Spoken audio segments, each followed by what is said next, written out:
Welcome to DJNTV and Tuesday Night with Ben Stowe. Now introducing the one and only Ben Stowe. Yeah, baby! Yeah. Good evening. We are back once again because we were here last week. So this is like a couple of weeks in a row now, like multiple times together. Wow. We should do this on a regular basis. Yeah, we should make it a weekly show. Yeah, that would be cool. I mean, it would name be like, it after a night of the week. It could, and it would, but we have to follow Big Daddy all the time, and how do you follow up that energy? Yeah, honestly, I mean, Big Daddy should go after me because I'm like the warm-up band, I'm not even the opener. I'm like the band that plays in the pub before you get to the show, And of course, people don't see before we go live, and Big Daddy tonight, it's been a busy time of the year for him, and he's doing a lot of things, and he had a doctor's visit and found out that he's 10 years cancer-free. Congratulations there, Big Daddy. Love you there.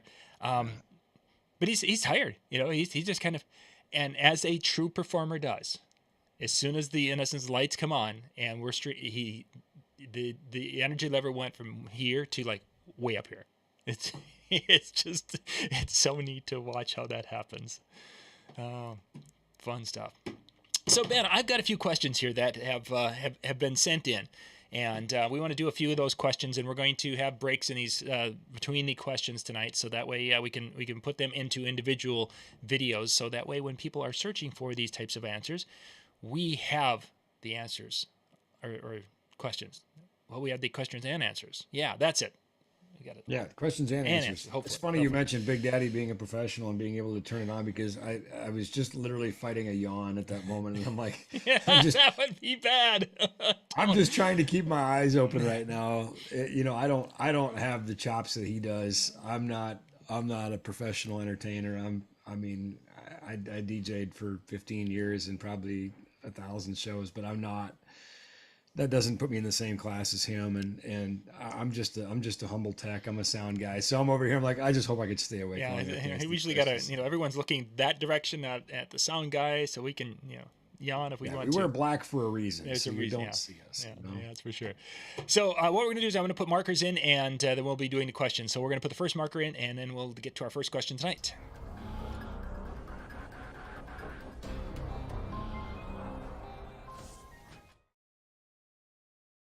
No, it's been a lot of time. It has been. Yeah, you've been a busy guy. So I was actually surprised to see you at the house. But let's get to our first question tonight. Somebody was looking for Thanksgiving. So somebody was looking for with uplighting. They're looking to find basically the best option when it comes to getting the best colors for their uplighting. And I think that they're looking. They've seen a lot of pictures of some really There's the first song. They've seen pictures out there that have been less than spectacular when it comes to the actual color and color saturation. So if a person really wants to do it and do it the best they possibly can, what would you recommend them to do? Well, I think this might be an informative but not helpful answer. Okay. I think the first thing we should do is look at uplights for what they are, which typically are a DJ level fixture, and I think it would be worthwhile to compare those to a professional fixture. And the reason for me saying that is, if we think about professional lighting applications, theater, stage, other places where color rendering and color matching and light consistency really matter, it's a very different world. In terms of the light engines and subsequently the cost, that what I think someone might regard an uplight as expensive wouldn't even scratch the surface of getting a professional light for like theater. So let me do this. Let me show you a document that is used to measure light output. Mm-hmm. Called a photometric report, and they come in varying levels of detail. But that's a pretty good indicator of the quality of the light that you're buying. And notably, if you look at most DJ level fixtures, you're not going to find a photometric report. And that's very telling right there. Just kind of like, well, it is what it is, so to speak. So let me just share this real quick. Let me pull this right quick here. Okay, so we see this document here. Yep. Okay. So this is a photometric report on a professional stage light. And you can see there's a tremendous amount of detail here. And let's go real quick up to the very, kind of towards the top here. So, here we can see they're measuring the light. This is, with the medium lens at 5600 kelvins. And here we can see the spectral distribution. You can see the color rendering index. And then we get into some of these other things. We'll get into, the candela and lux diagrams, excuse me, and the, hue and saturation. So you can see there's a tremendous amount of information here for a lighting designer who wants to really make precise colors. This light has been manufactured and measured to very exacting specifications. Okay. In fact, if we get down to the bottom here, and I'm sure that you want a simpler answer to your question, I'm going to try. Oh, I will try to have you. I'll try to interpret this for our viewers here. Just keep going. Just keep going. All right.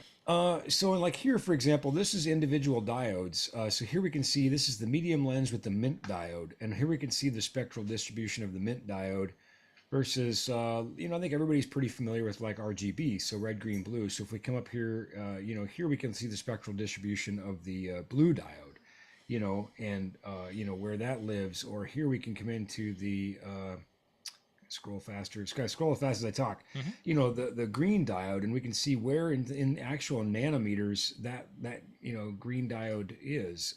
So anyway, we don't see such information for DJ level fixtures, mostly because, they're using cheaper diodes and the consistency simply isn't going to be there, and they're not spending the money on the R&D. So you're not going to get the same color mixing quality out of a DJ level fixture as you would out of a professional fixture. And now that's a broad category in and of itself, right? There are certainly better DJ level fixtures and cheaper DJ level fixtures, and you're going to find, more often than not, price follows performance, or performance follows price, rather. So the less money you spend, the less quality it is, the less, tolerances for, engineering and design and reliability and color standard. There might be a lot of shift within the red diodes that are acceptable for that batch, for example. So the simple answer, before I, get back into explaining all this, is I think the more diodes you have in a DJ level fixture, probably the better. So, and by that I mean if you have an RGBAW plus UV, for example, is probably better, definitely is better than an RGB. Sure. If we're trying to mix using an RGB, we're going to find, if we looked at that spectral content, we're going to find some gaps where the yellow would exist. The yellow is an optical illusion that fools our eye, but when we start having pigments and things in the walls or paints or decorations, then we start losing some of that information. And I've talked about this in some of my classes I've done in years past with the evil rubber duck and whatever, but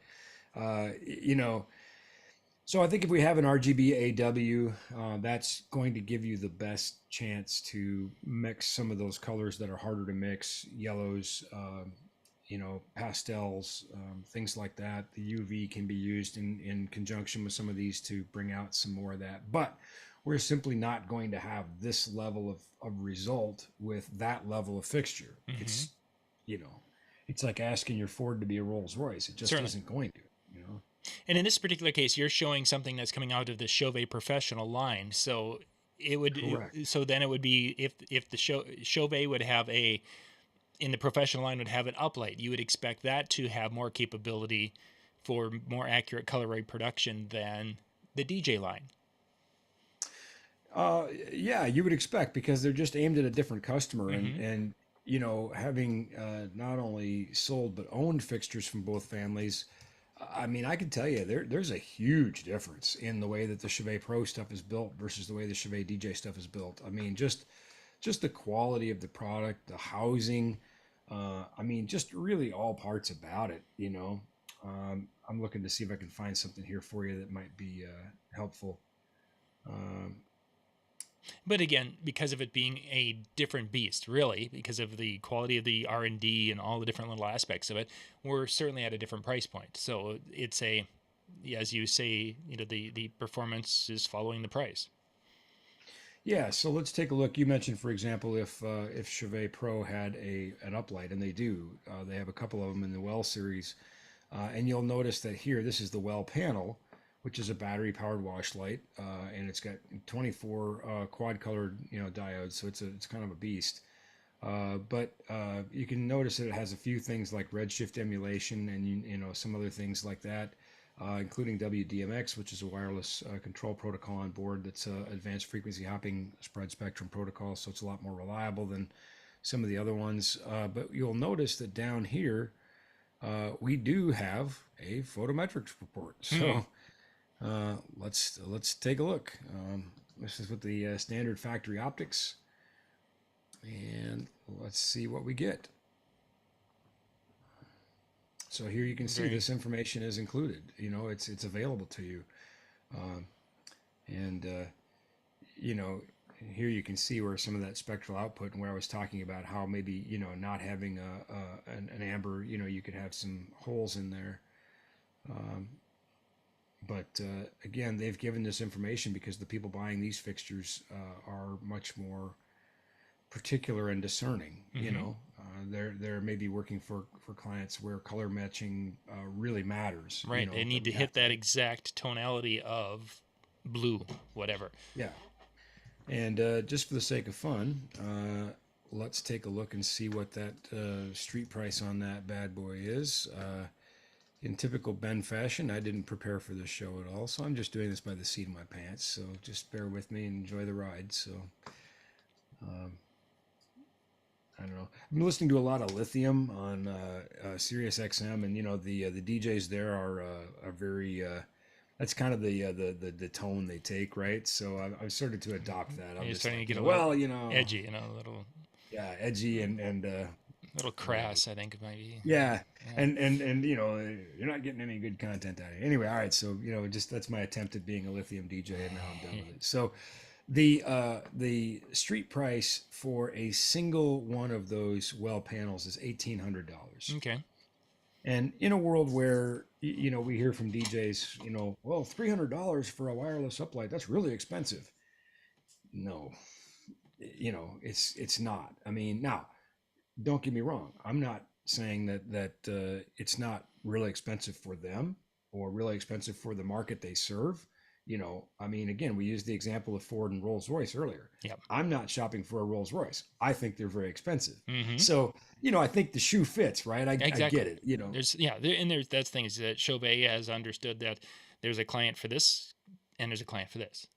And Chevet makes a $300 wireless uplight. Yep, so, and it works wonderfully. That's really my point, it just depends on who you are, and more importantly, who your clients are. Yeah. What their needs are. All right, let's put a break in here, and we'll come back with our next question.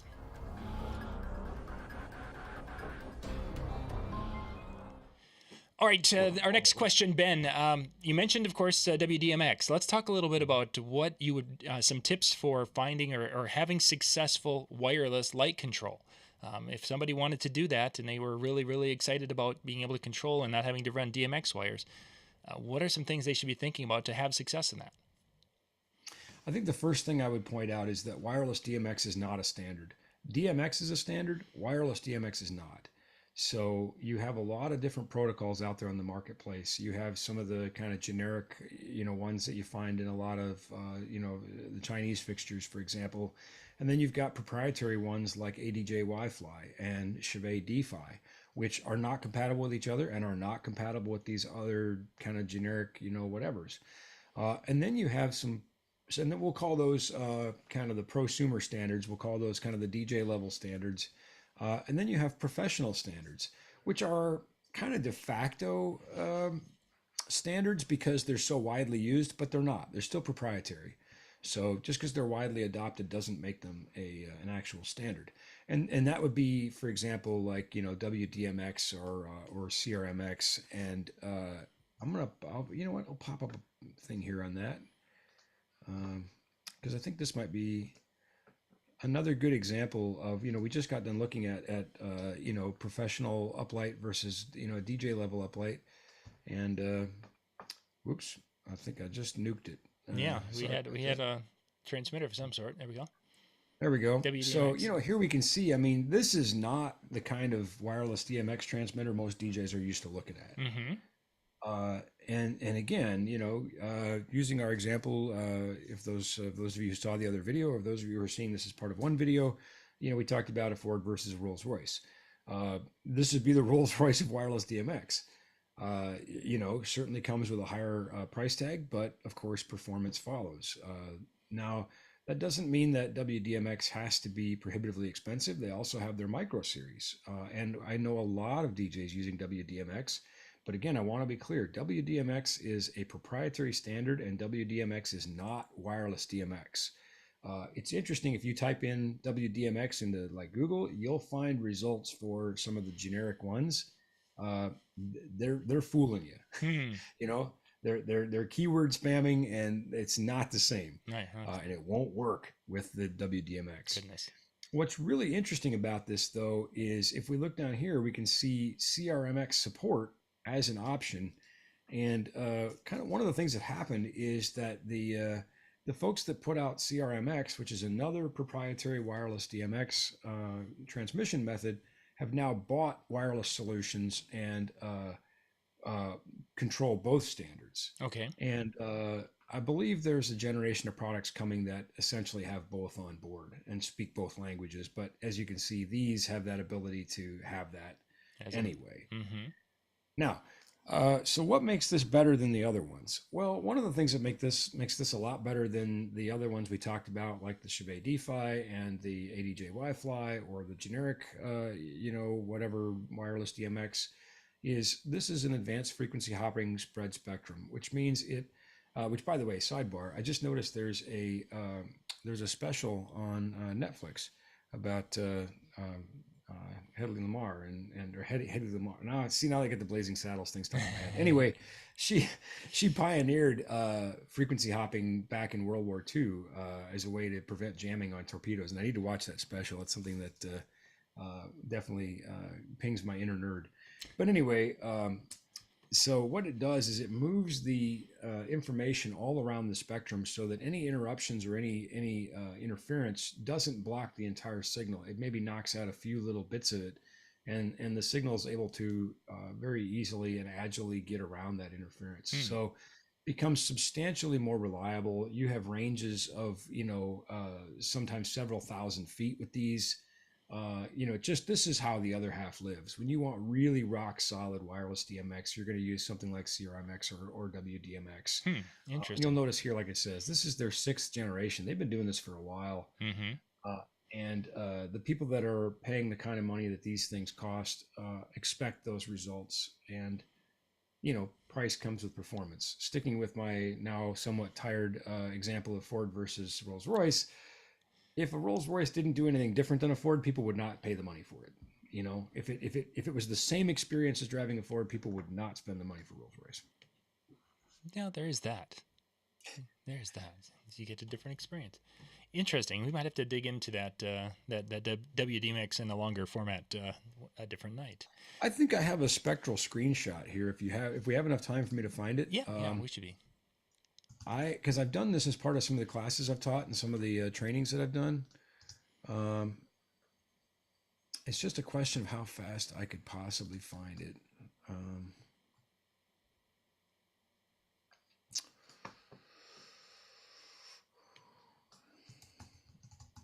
This is the problem, kids, when you've made a few hundred PowerPoints in your life. And you're looking for a keyword. Yeah, and you're looking for one PowerPoint from a presentation you did. All right, I am reasonably certain it might be in here.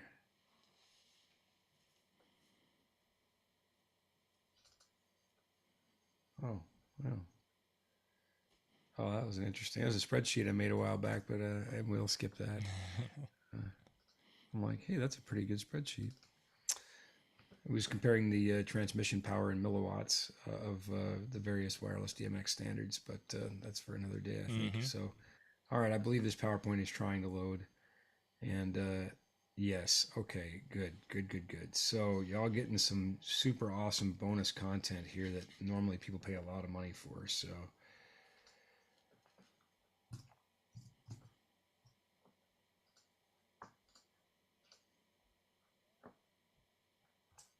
let's go here. Okay, so we see you see the screen where it Yep. says Chauvet DeFi, and we can see this spectral spike. Mm-hmm. That is where our signal lives.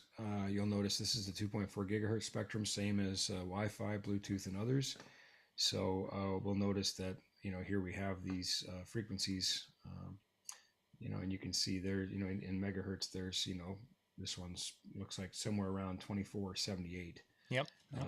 Call it good enough. And here we can see this is when you change channels on your Chauvet DeFi, you are literally changing frequency just like you would with your wireless mic. In an oversimplified sense, we're simply changing frequencies. So if we have interference over here, we would just move somewhere over here, for example. Yeah. And here you can see the ADJ Wi-Fi. It's a bit wider signal you can see, but again, it's fairly local. And the rest of the spectrum is fairly clean. These things here are not part of that signal. They're just something anomalous in the testing. This was not done in a purely anechoic radio environment. So. Sure. And here you can see W-DMX, and you can see the difference. I mean, it's everywhere all at once. So whereas the Wi-Fi is kind of in one spot and the DeFi is in one spot, W-DMX is everywhere. It's spreading that information all around. So, we can see in here it's now paired and actively sending a signal, and it's working pretty hard. So interesting. Yeah, I think that's a really good way to look at it. So again, anything that interferes with anything is going to, it's going to be difficult for it to interfere with the signal meaningfully enough. And by the way, I have to show this too. This is actually in my presentation. So I mentioned Hedy Lamarr a second ago. I actually had this in my presentation, so that's why I'm so excited about the Netflix special. So funny. Anyway, yeah, I know. Anyway, moving on. Okay, let's hit one last question before we wrap up for tonight, because up next you guys will be jumping out to djntv.com/chill for the Tuesday Night Music Show. But first,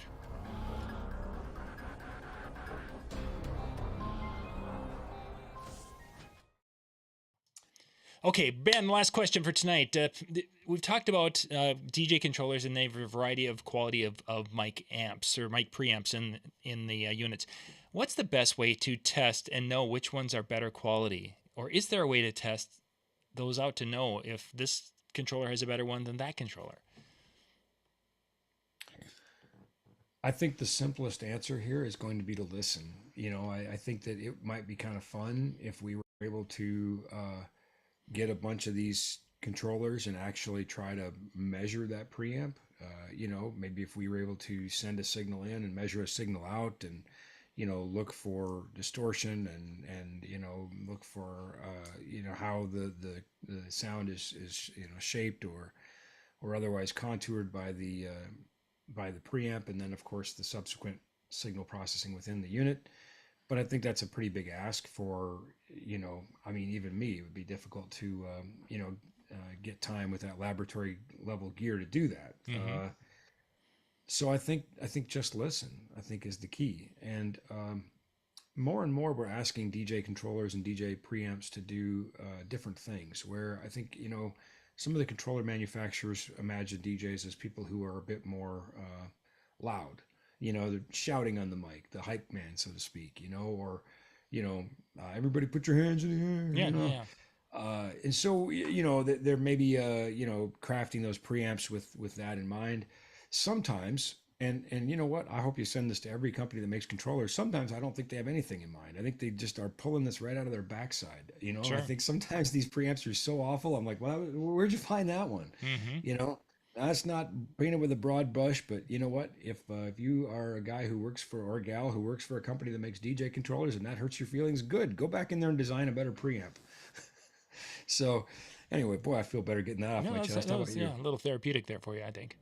Yeah, it's very cathartic. So anyway, I think the simplest answer to that would be to compare and to listen. And there's a lot of variables that go into this too, right? What kind of mic capsule are we using, that sort of thing. But ultimately, the preamp, quality preamps are quality preamps, and it's a big ask to, hope that they would put in, an SSL or a Digico preamp into one of these boards. I mean, I know that's not going to happen, but for crying out loud, you can go buy a half decent analog mixer for a couple $100 that's got 6 or 7 decent preamps in it. So we're not talking about a lot of dough here to put a decent preamp in these things. My 2 cents. But.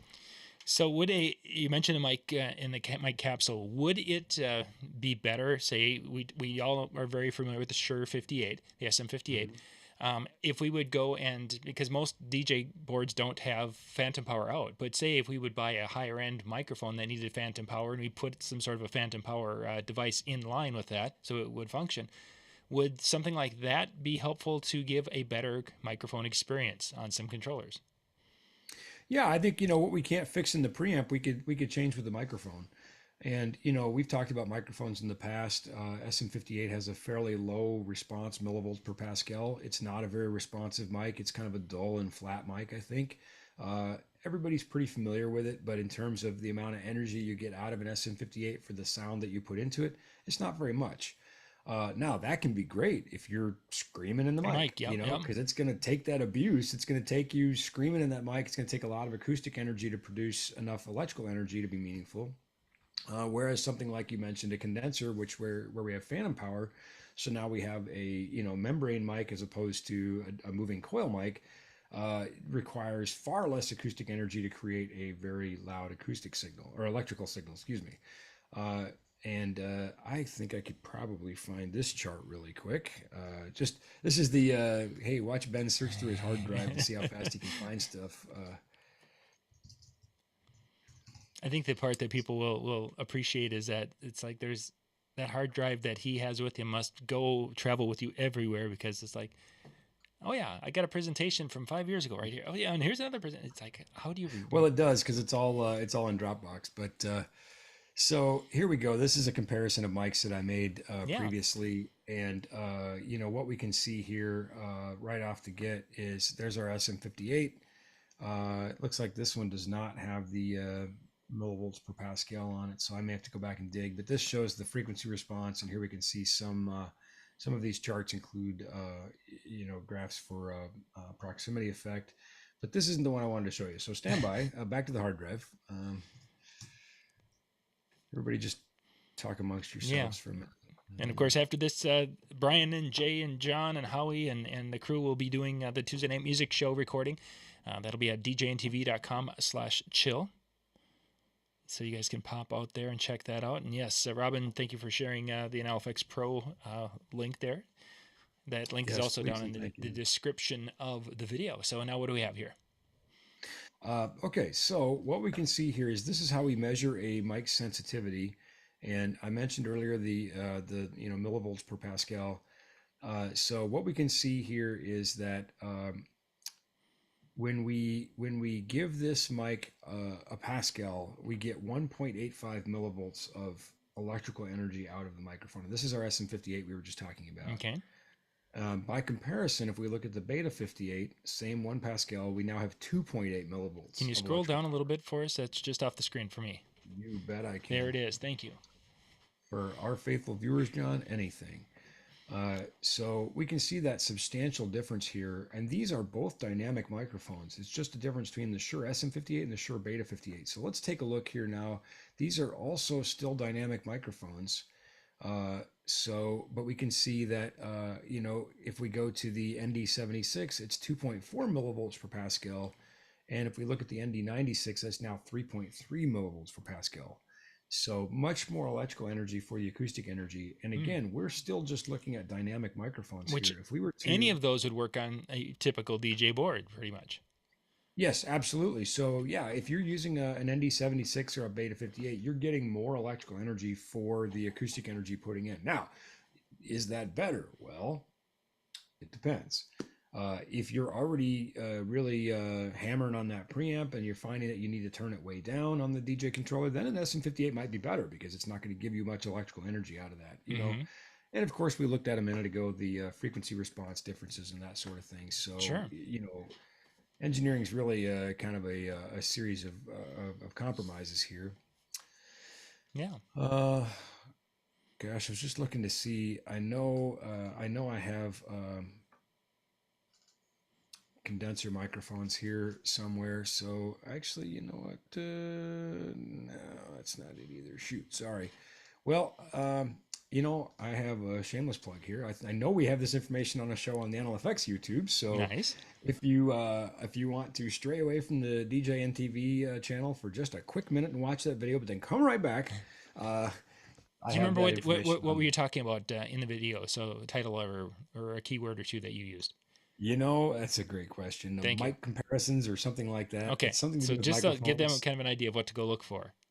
Tell you what, just go to our YouTube and watch them all, It's hard and to, then come back. and then We and need then to, we there'll need be to a do some. test Then on. come back to the DJNTV There'll channel. be a So, test on everything you picked up. So, hey Ben, our time is up, my friend. We need to bounce here. Brian and Jay and the crew are going to get ready to go here in a bit. So, thank you much for taking some time this evening, and it's great to see you back in Minnesota. And hopefully, you'll be able to spend a little time with the fam for some turkey and be back at it. yep, home for Thanksgiving and then right back out on the road. But then home for Christmas, and that's something to be thankful for sure. So Yeah. in the spirit of Thanksgiving, that's when the show is being taped. It's a couple days before Thanksgiving, taped, recorded, whatever. Showing all the white hair on my beard here. There you are. I'm thankful for you, John, and for your family and the 20 plus years we've been able to be friends and work together in the industry. And viewers, I'm thankful for you. I'm thankful that you've provided a home for me where I can be a nerd and still serve a useful purpose and have a good time. So There you are. Yep. hopefully all of you and yours have a happy Thanksgiving. That's for sure. Everyone at djntv.com/chill with the music show coming up next, and have yourself a wonderful Thanksgiving. We'll catch you next week. Good night, everybody.